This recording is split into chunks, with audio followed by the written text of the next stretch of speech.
জীবন শহরের একটি প্রাইভেট কোম্পানিতে কাম করা অনেক সহজ সরল সৎ মনের মানুষ।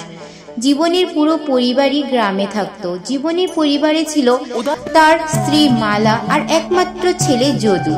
প্রতি মাসে জীবন কিছুদিনের ছুটি নিয়ে তার পরিবারের সাথে দেখা করতে আসতো।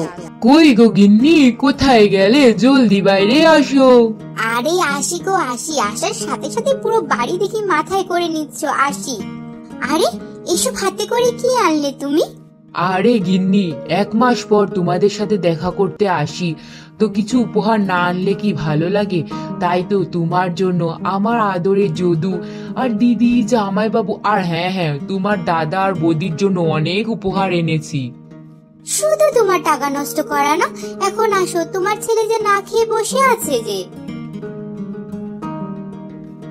বাবা, তুমি শহর থেকে এসে গেছো, কি এনেছো আমার জন্য? যদু বাবা, তোর জন্য আমি শহর থেকে অনেক খেলার জিনিস এনেছি। কি মজা, আমার জন্য খেলার জিনিস এনেছো? হয়েছে তোমাদের কথা, এখন খেতে আসবে, চলো।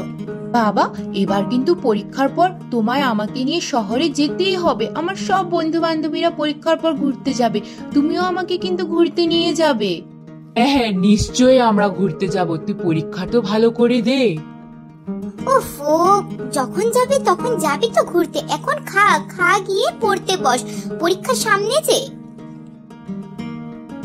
কই রে দিদি, কোথায় আছিস?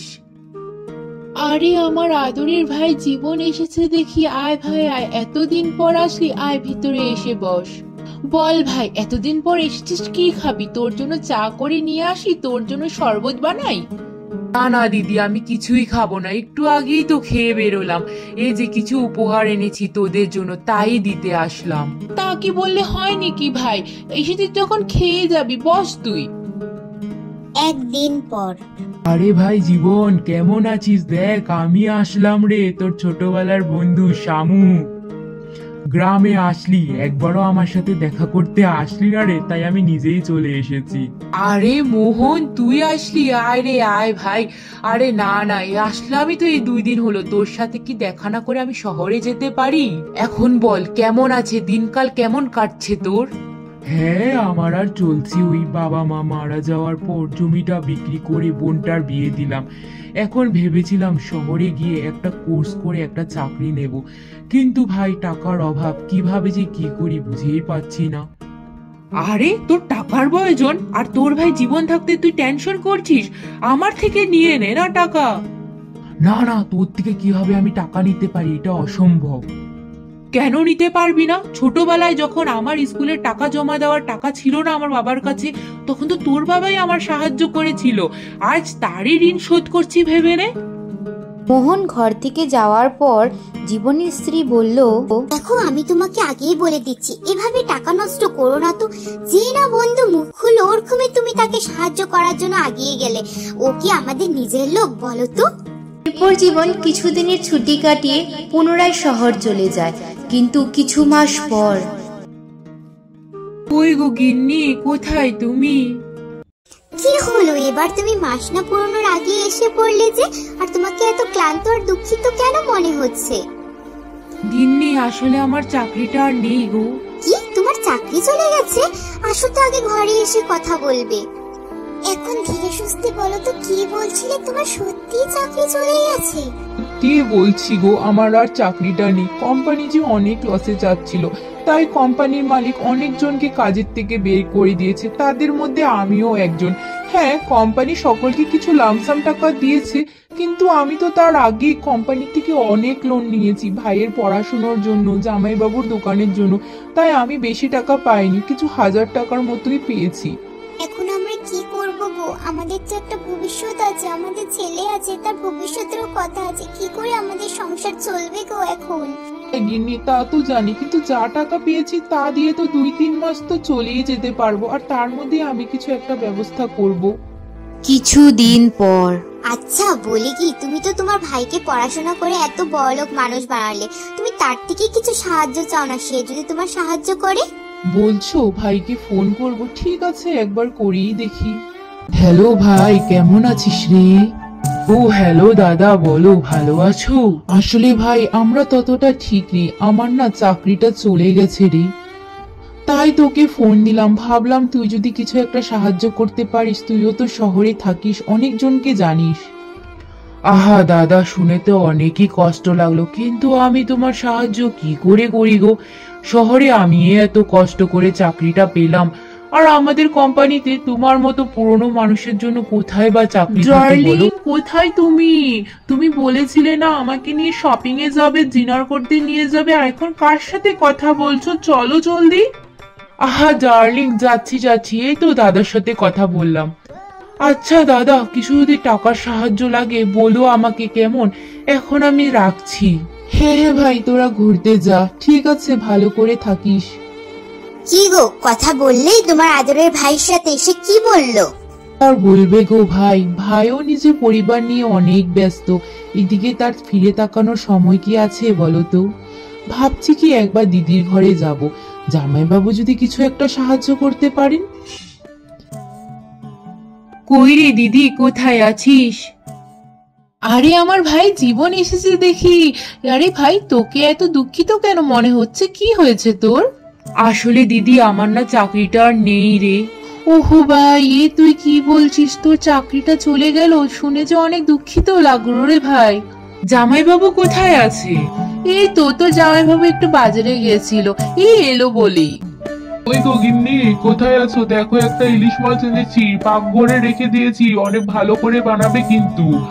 আরে শালাবাবু এসেছে দেখি। আরে শালাবাবু, কেমন আছো? এবার আবার নিজের জামাইবাবু আর দিদির জন্য কি উপহার নিয়ে আসলে? না না জামাইবাবু, আজকে আর কিছু উপহার আনিনি, একটা সমস্যায় পড়েছি আর আপনার থেকে সমাধান চাই। হ্যাঁ হ্যাঁ, বলো বলো, কি সমস্যায় পড়েছো আর কি সমাধান চাও? আসলে জামাইবাবু, আমার না চাকরিটা নেই, কি করব কিছুই বুঝে পাচ্ছি না, আপনি যদি একটু সাহায্য করেন কিছু করার। ও, শুনে তো অনেক কষ্ট পেলাম গো, কিন্তু কি করা যায় বলো?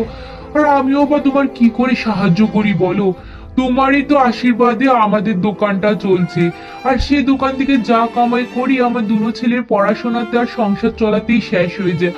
তোমারই বা কি করে সাহায্য করবো বুঝে তো পেলাম না গো। হ্যাঁ ভাই, তোর জামাইবাবু ঠিকই বলছে, আমরাই এত কষ্ট করে সংসার চালাচ্ছি, কি করে যে তোর সাহায্য করি? আর বোনের ঘর থেকে, দিদির ঘর থেকে সাহায্য নিলে গ্রামে বা তোর কি সম্মান থাকে তুই বল? আর হ্যাঁ ভাই, তুই কি খেয়ে যাবি? তোর জন্য রান্না করব। হ্যাঁ, সবই বুঝলাম। না না দিদি, আজকে আর খাবো না, আমি চলি। হ্যাঁ। কি গো, আজকে দিদির ঘর থেকে এত জলদি এসে পড়লে? খাওয়া দাওয়া করনি নাকি দিদির ঘরে? আর তোমাকে এত দুঃখিত লাগছে যে? না গো, আজ আর খেয়ে আসলাম না দিদির ঘর থেকে, দিদি আর জামাইবাবু অনেক ব্যস্ত তাদের সংসারে, তাই চলে আসলাম। আচ্ছা, তুমি এভাবে দুঃখিত হয়ে না তো, চলো না আমরা কিছুদিনের জন্য দাদা বৌদির ঘরে ঘুরে আসি। দাদা কিছু না কিছু একটা ব্যবস্থা তোমাকে নিশ্চয়ই করে দেবে। আর বৌদিরও তো দাদা অনেক বড় কোম্পানির মালিক, সে না হয় কিছু তোমাকে ব্যবস্থা করে দেবে। এটা কি শুনলাম, সত্যি আমরা মামার বাড়ি যাব? কি মজা কি মজা, মামার বাড়ি যাব। আরে এ তো দেখছি আমার আদরের বোন জামাই বাবাজি আর যদু সোনা এসেছে দেখি। আসো আসো আসো যদু সোনা, যাও, রাহুল দাদা রুমেই আছে, সেখানে গিয়ে খেলা করো গিয়ে। বসো জামাই বাবাজি। জামাই বাবাজি, শুনলাম নাকি তোমার চাকরিটা চলে গেছে, এখন কি করবে কিছু ভেবে দেখেছো? হ্যাঁ দাদা, এই তো এখনো কিছু ভাবিনি, কি করব দেখি না কি করি। তার জন্যই তো দাদা আমি তোর কাছে এসেছি। মা বাবা মারা যাওয়ার পর তো তুই আমার সকল আশা ভরসা।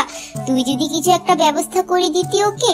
আর বৌদি, তোমার দাদা তো অনেক বড়লোক মানুষ, সে যদি কিছু একটা সাহায্য করে দিত।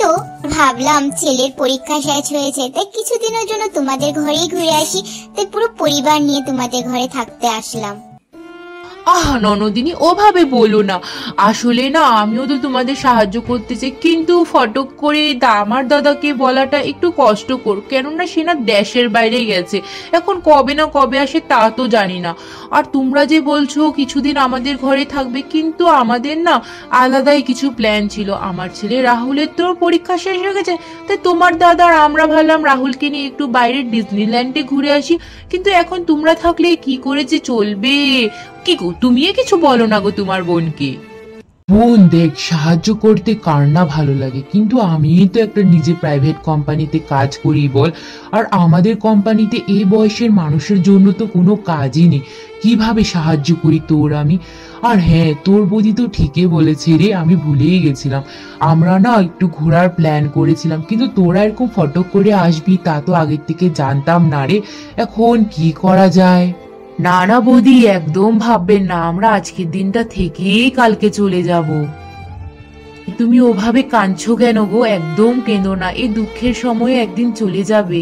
আমার তো শুধু দুঃখ একটাই গো, যাদের দুঃখে সুখে আমরা সাথে ছিলাম তারাই আজ আমাদের দুঃখের সময় অজুহাত দেখিয়ে সরে যাচ্ছে। কি যে আমাদের ভাগ্য গো।